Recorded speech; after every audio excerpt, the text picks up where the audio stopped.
Hi friends, welcome to channel my stage study blog में आपका स्वागत है। और मेरी दिन की शुरुआत हो चुकी है। ये कल का क्लिप है जो मैं 2 दिन का क्लिप मिला कर के ही डालती हूँ, क्योंकि एक दिन में पूरा ही नहीं हो पाता है।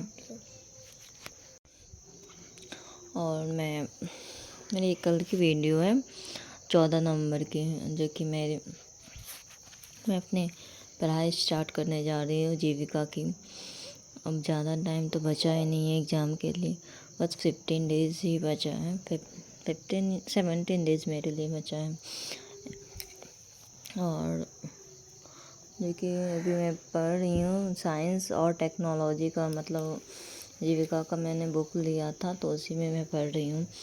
और देखती हूँ क्या होता है आगे, पता नहीं कितने क्वेश्चन मेरे से बन पाते या नहीं बन पाते। मैंने पहले तो थोड़ी बहुत पढ़ाई की थी, फिर बीच में एस्टेट आ गया था, उस वजह से मैंने कुछ दिन के लिए छोड़ दिया था उसको। बस छोड़ने के बाद अब फिर से स्टार्ट की हूँ, तब पीछे वाला मतलब सब भूल गई हूँ।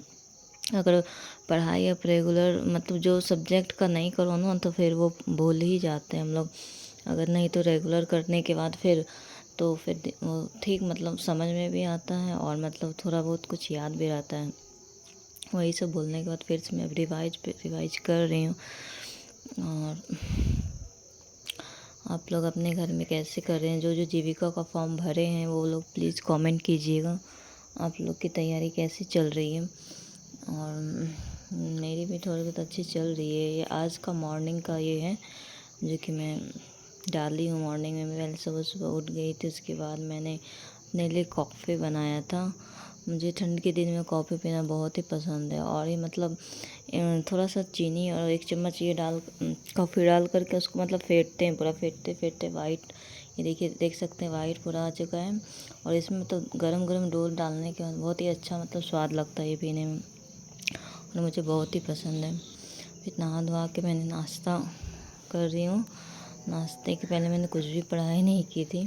अब नाश्ता करने के बाद अब पढ़ाई स्टार्ट करूँगी, जो कि 11 o'clock अब होने ही जा रहा है। और अभी मैं बैठ चुकी हूँ। वो योजना वाले सारे क्वेश्चन जो सब्जेक्ट के होते हैं ना जीविका में, वही उसी को मैं भी पढ़ूँगी। पूरा जितनी भी मतलब योजनाएं दी हुई हैं, प्रधानमंत्री जन योजना, प्रधानमंत्री आरोग्य योजना, वो सबको मैं नोट करूँगी, ताकि वो बार बार मैं भूल ही जाती हूँ। और उसको डेली एक बार रिवाइज ज़रूर करूँगी, ताकि वो मतलब थोड़ा बहुत याद रहे वो। नहीं तो एक पढ़ने के बाद फिर वो एक भूल जाती हूँ, ऐसा हो रहा है अभी। इसीलिए उसको कॉपी में नोट करने के बाद वो मतलब रिवाइज करते रहेंगे ना, तो फिर वो ठीक रहता है। तो उसमें इतने सब्जेक्ट ये समझ में नहीं आ रहा है अभी कि मैं कौन सा पढूं। अभी करेंट अफेयर्स भी उसमें मतलब पूछा जाता है। वैसे तो 2 4 5 ही आएंगे, पर अब उतने के लिए बहुत सारा मतलब पूरा पढ़ाई करना पड़ेगा।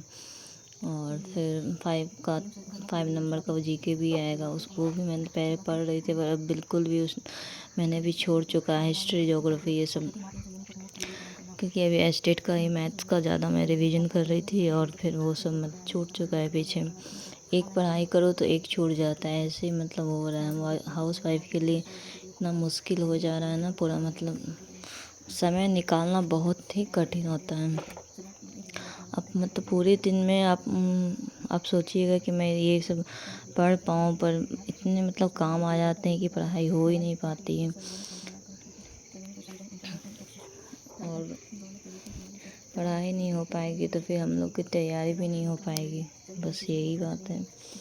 अगर तैयारी अच्छी करनी है तो फिर किसी न किसी तरह टाइम निकालना ही पड़ेगा। अब देखती हूँ, मैं थोड़ा नाइट में थोड़ा कोशिश करूँगी कि लेट नाइट तक थोड़ा पढ़ाई करूँ, क्योंकि एग्ज़ाम नज़दीक आ चुका है। तो फिर उसके लिए तैयारी करने के लिए लेट नाइट तक तो जगना ही पड़ेगा।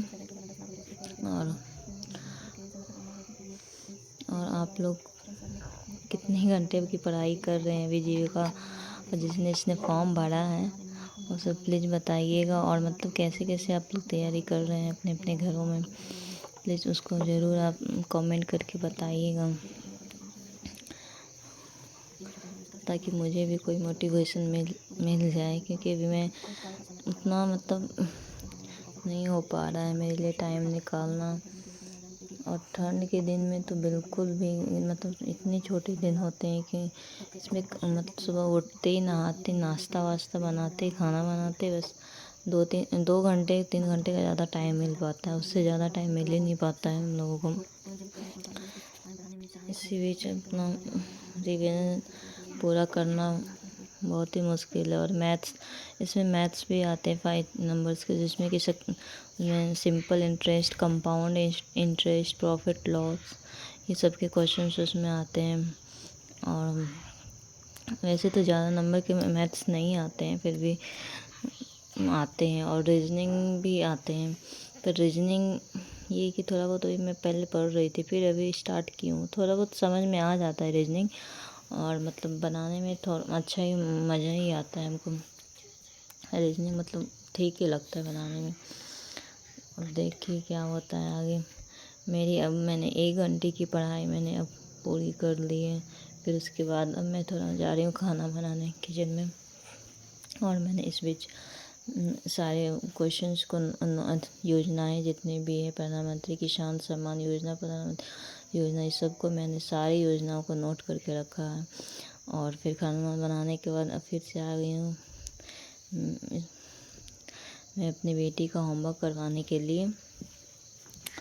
और वो आज होमवर्क में उसे ड्राइंग दिया गया था, जो कि मुझसे बनवा रही थी कि बना दो मम्मी बना दो, तो मैं उसी को बना रही हूँ।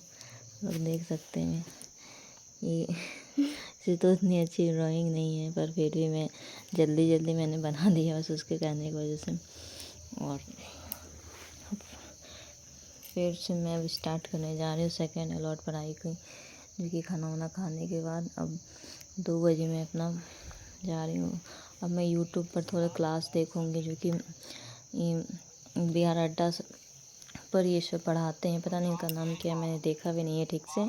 ये रीजनिंग मतलब बहुत अच्छा पढ़ाते हैं ये, और इनकी मतलब क्लास मतलब बहुत अच्छे से समझ में भी आती है हमको ये, और इनका समझाने का तरीका भी बहुत ही अच्छा है। रीजनिंग के मामले में ये सब मतलब बहुत अच्छे हैं बहुत।